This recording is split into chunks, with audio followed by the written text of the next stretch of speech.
Good evening. You're watching State of Business on our television. This is Zinat Musafir. Let's take a look at the headlines first. CA Sri Lanka calls for applications for 54th Annual Report Awards competition. Sri Lanka on course for $17.5 billion export target for 2018. News in details. The Institute of Chartered Accountants of Sri Lanka has started to accept applications from corporates for its 54th Annual Reports Award competition, which is scheduled to take place in December 2018. The competition will honour the most cohesive, clear and customised annual reports that better reflect an entity's operations while going beyond their statutory boundaries of reporting. This year, the competition will revolve around the theme Epitome of Brilliance. The entries for the competition will be closed on the 31st of August 2018. Apart from the overall winners and winners of each category, the organizations will also be rewarded for corporate governance disclosure, CSR reporting, management commentary, and integrated reporting.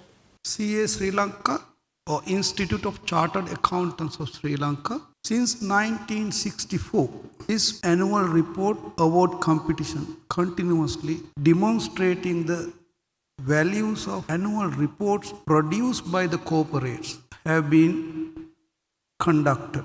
Our aim is to make sure we are at global presence, our members are being recognized. Last year, we assigned an organization called NARIC UK, a government-owned institute of United Kingdom, to evaluate, to benchmark CA qualifications as against the UK education standards. On that, CA or ACA has been equalized, a master's degree equivalent in UK. The next target is to ensure our qualification is mapped to rest of the other countries like Australia, and we are very soon coming up with our plans. In annual reports, you get governance, accountability, integrated reporting, sustainability. All these areas are evaluated as one unit in our award system. You don't need to look at certain parts of the annual report awards. In these awards, we will be taking up annual reports as a whole, how it is being presented to the public consumption, and that is the primary objective of ours. Outlining Sri Lanka's presence in the global trade and international platform, an event was organized by the world's largest trade fair organization, Messe Frankfurt, in Colombo yesterday. With over 800 years of experience, Messe Frankfurt is one of the global leaders in the fair industry, responsible for creating innovative network platforms covering the fields of textile, automotive, consumer goods, music, security, and technical shows. The Messe Frankfurt has more than 60 sales partners from 188 countries and generates annual sales of approximately 661 million euros. Addressing the gathering, the Chief Executive Officer of Messe Frankfurt, Sri Lanka, Omar Salahuddin, made the following remarks with regard to Sri Lanka's participation in international fairs organized by Messe Frankfurt. What is good from Sri Lanka is that the most number of visitors, even more than Pakistan and Bangladesh, to our shows are from Sri Lanka. How does a company stand out from these 4,500 exhibitors? The good thing is Sri Lanka is very, very up to date with the trends and designs. Of course, there's a lot of competition between the Sri Lankans and the, say, India or Thailand. So we always work with the companies to try and promote not just German visitors, but international visitors. Now it is up to each and every single exporter to try and attract the buyer from a competing country. 2 years ago, we worked with EDB and Garment Association, and we managed to get in 8 exhibitors and 3 designers. The question always comes in that how do we make Sri Lanka stand out? With 8 exhibitors, say Bangladesh has 32, India has 31, China has over 100. So we've done 3 or 4 PR activities which our office had confidence in Sri Lanka that they will do it properly.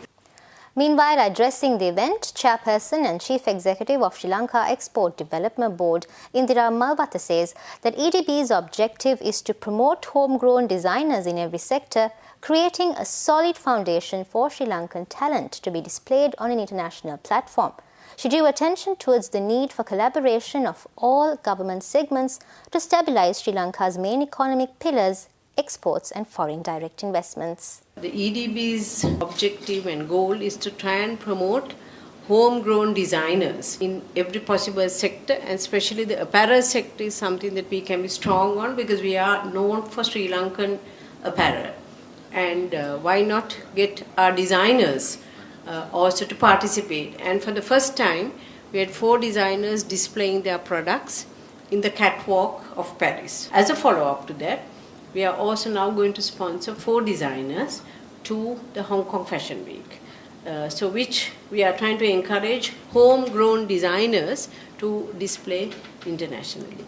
Any exporter should have confidence to participate even on their own, because the government actually has now just in the budget proposals, we had something called a market access program, where companies who want to participate on their own or as a collective, they are in a position to get funding from the ED. We have a goal of achieving 25 billion in 2020. If you look at last year, we had already achieved a 15.2 billion, and we have a target of 17.4 billion to be achieved this year. And when you look at the first half of the export statistics, we have achieved almost 60% of our goal. And usually the exports are much better in the second half of a year. And I must say the exporters are highly motivated. The whole of government should be involved in exports. It's not only the Export Development Board. I think every minister, every secretary, every department must be committed to developing exports of Sri Lanka. Exports is one of the economic development pillars of our country. The next is the FDIs. We're going in for a short break. Do stay tuned for more news after these commercials.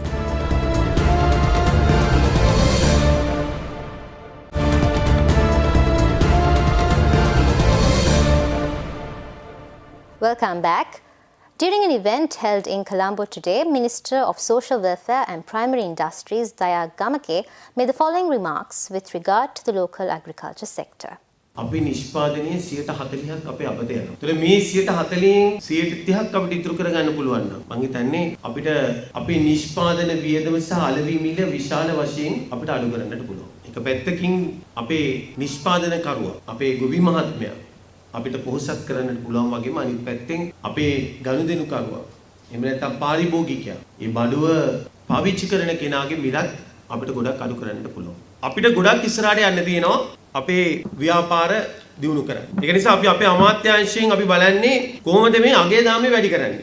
අගේ දාමේ කිව්වම එක පැත්තකින් නිෂ්පාදන වියදම අපි අඩු කරන්න ඕනේ. අනිත් පැත්තෙන් වැඩි අස්වැන්නක් ගන්න පුළුවන් අපිට රස එහෙම නැත්නම් ඖෂධීය ගුණය වැඩි කරන්න පුළුවන් varieties අපි develop කරන්න ඕනේ.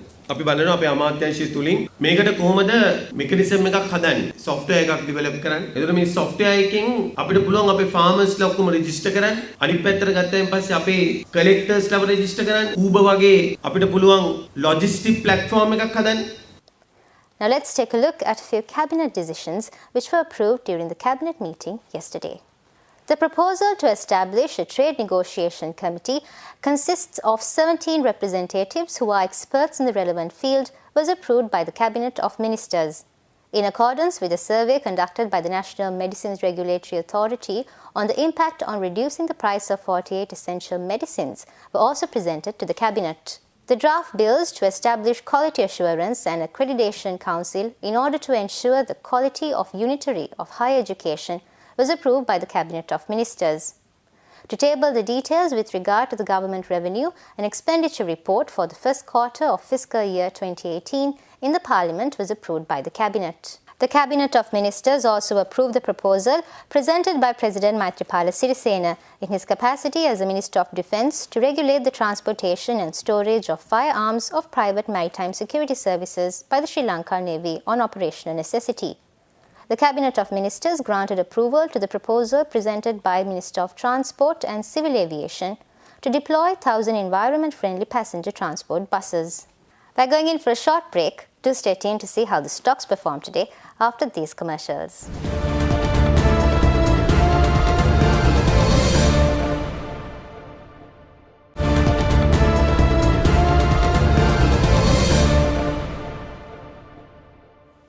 Welcome back. Trading at Colombo Stock Exchange ended on a positive note today.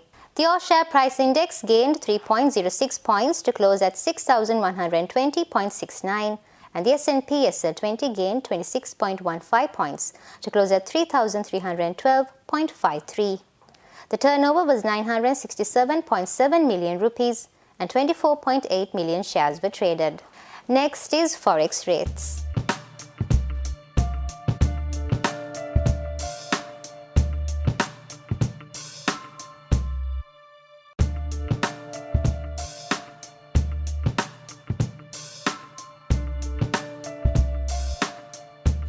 That's all the news we have for you today. Join us tomorrow with State of Business on our television at the same time. Until then, take care and good night.